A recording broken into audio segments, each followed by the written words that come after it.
თემას ჩვენ პირდაპირ ეთერში განვარძობთ. ზაზა ფირცხალაიშვილი იქნება ჩვენი სტუმარი დღეს. მოგესალმებით ბატონ ზაზა, მადლობა სტუდიაში სტუმრობისთვის.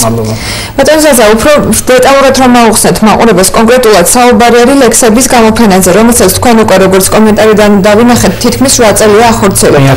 მე-10 წელია. რას უკავშირდება წელს ეს შეცვლილი გადაწყვეტილება და იცოდით თუ არა რომ ტენდერი არის გამოცხადებული კონკრეტულად თქვენს პროექტზე და მაშინ რატომ არ გქონდათ პრეტენზია, როგორც თქვენი ოპონენტი ამბობს, თქვენ წინააღმდეგობა არ გაგიწევიათ, როდესაც ტენდერი გამოცხადდა. ზუსტად აქედანვე დავიწყოთ ტენდერში როგორც გავიდა ლექსების გამოფენა, მას მე გამოხატა პროტესტ ყველანაირად, პირად საუბარში, პრესაში, ინტერნეტში, ტელევიზიაში, თქვენთან აქაც არის არქივში და მე მაქვს ეს მასალა, აჭარის რადიოში, სადაც სულ აცხადა პროტესტ ამ ტენდერის გამო. შარშანიკო შემოვიდა კონკურენტი, მოვიგე ტენდერი ჩავატარე ლექსების გამოფენა, მაშინაც გამოხატავდი პროტესტ და მაშინაც თქვი სასამართლოს მიმართავ თუ კი წავაგებმეთქი. წელს დაამახინჯეს პროექტი, ანუ ამოიღეს თქვა ჟიურის წევრები ამოიღეს ჯერ მაგასაც თავისი უკაცრავ ჟიურის წევრების სამოგებაში რას გულისხმობთ? ჟიურის ლექსების გამოფენა თვალისწინებს კონკურსადების შერჩევას.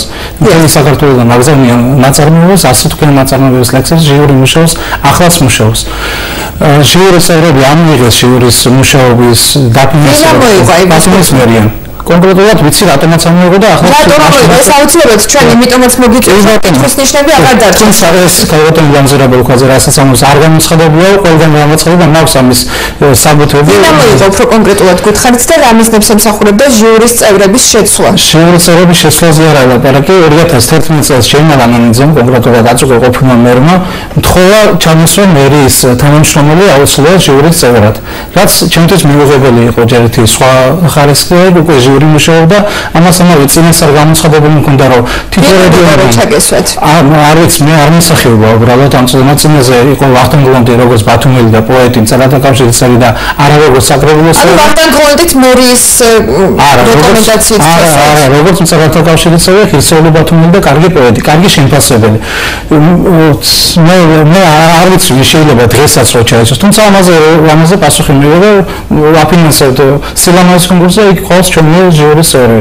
პოეზია და სილამაზის კონკურსი და სხვადასხვა ცნობებია და მოგესალმებით არ გამოვიდა, ეგ ამბავი ვერ მოვიდა პარტია. და თქვენ მაშინ აფასებდით ამას პროექტში ჩარევას, უშუალოდ განხორციელების პროცესში უკვე მერის მომეტებული კომპეტენციები იგრძნობოდა თუ რა მაშინ და პოზიცია გქონდათ თქვენ? მაშინ რა თქმა უნდა ვერ შევთანხმდით, ვერც მოვილაპარაკეთ, ხელი მომეწერა. განხორციელდა ხელს არ მოვაწერო გაცმა თქვა, კონკრეტულად არ მოვაწერო, მე ამბობს ხოლმე შემდეგ ჩავრი მწერალთა კავშირი, ბატონი დავით ედორაძე და ცოცხალი ხალხია ხო? ვახტანგ გლონდი მოაწერა ეს ხელი და მოაწერა ლექსების გამოფენას არა, სათაურის შეცვალა 100 სიტყვას მოაწერეს ხელი. შემდეგ გავიდა ტენდერი. და დათანხმდით ამას, რომ სათაურის სიტუაციის გამო, იმიტომ რომ დეკემბერში აცხადებდნენ პროექტს და ისინი აცხადებდნენ მარტში, ან აპრილში აცხადებდნენ და დეკემბერიდან მუშაობს ახლა ჟიური. ახლა 1 აპრილს იყო ტენდერი. ანუ ამ ჩარევის შეცვლის ერთ დამთავრდა რა თქმა უნდა თქვით. სახელის შეცვლის შემდეგ და სხვა კიდე ჟიურის წევრების ჩანაცვლების შემდეგ ხომ არ გქონდათ აზრი რომ უკვე მიდიოდა ტენდენცია იქითკენ რომ პროექტის განხორციელებიდან თუნდაც პროექტი შეცვლილი იყო.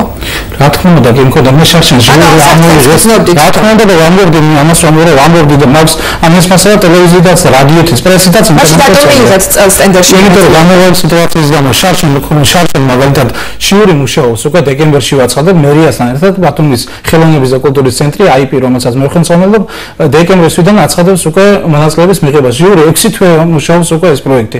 ახლა აღმოჩნდა რომ წელს პროექტში ამოიღეს ის დამცავი მექანიზმები, რაც ანუ დამახინჯებული სწორედ დამახინჯებაზე უნდა უჩილო პირველ რიგში და შემდეგ მითვისებაზე.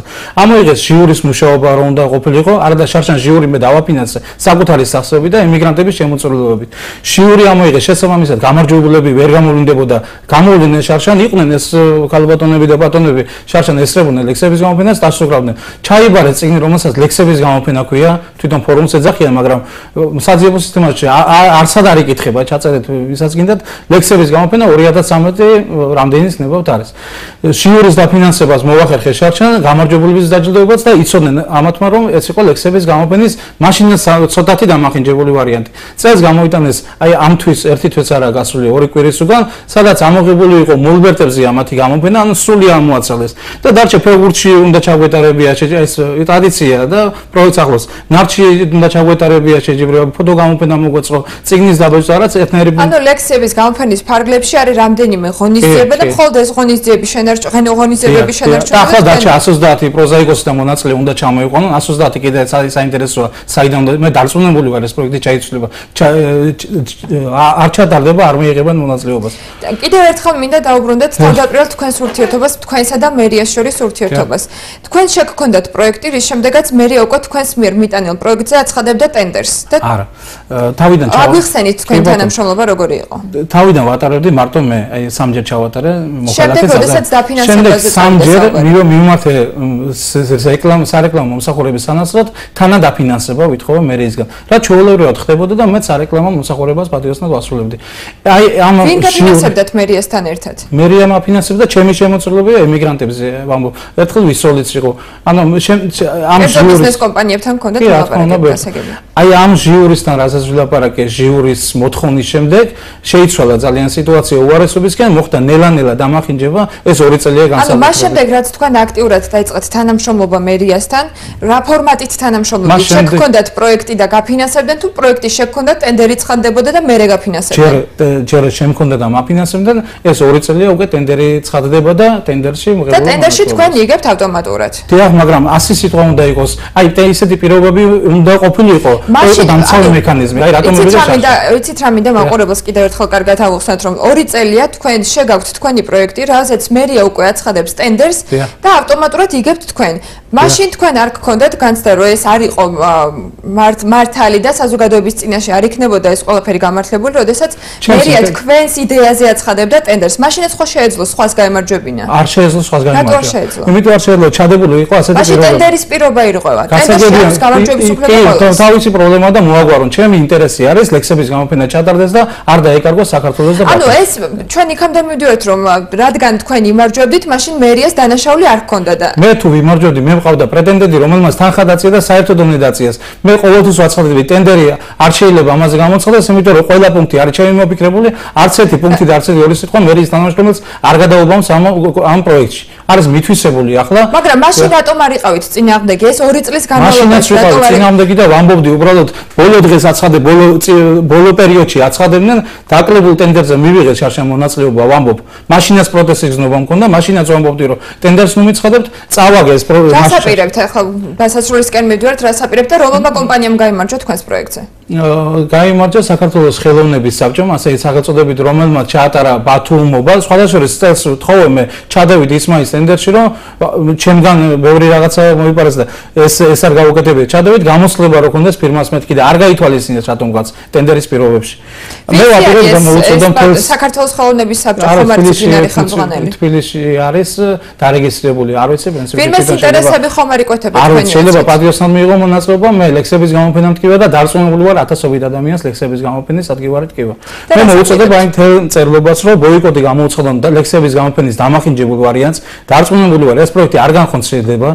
შეიძლება უცებად სიტუაცია, იმიტომ რომ საზოგადოებაში ჩემი ახირების გამო არა, საზოგადოებაში დიდი მოთხოვნილებაა ლექსების გამოფენა გაგრძელდეს და მეათე წელს. მოდით კონკრეტულად თქვენ ასაპირებთ, საზოგადოება თვითონ გადაწყვეტს როგორი მოქმედოს, როგორი რეაქცია გქონდათ, თქვენი სამოქმედო გეგმა როგორია? საზოგადოების რეაქცია ზუსტად, იმიტომ რომ 10 წელია მაგას უყურებს საზოგადოების რეაქცია, როგორია ამ პროექტს. ამაზეც დარწმუნებული ვარ, წინასწარ უგზნობ მე და მაგის განსჯის უნარი წინასწარ მაქვს. მე მერიის წინამდე შევიტან სარჩელს პროექტის დამახინჯებისთვის და პროექტის მითვისებისთვის სპეციალურად რომ გააკეთეს ისე რომ როდის გეგმავთ სასამართლოსთვის მიმართოს ადვოკატებთან კონსულტაცია და სავარაუდო ძალიან მალე. ძალიან დიდი მადლობა ბატონ ზაზა, წარმატებებს გისურვებთ. ტელემაყურებელს შევახსენებ, ზაზა ფირცხალაიშვილი პასუხობდა ჩვენს კითხვებს, განაგრძობთ გამოშვებას.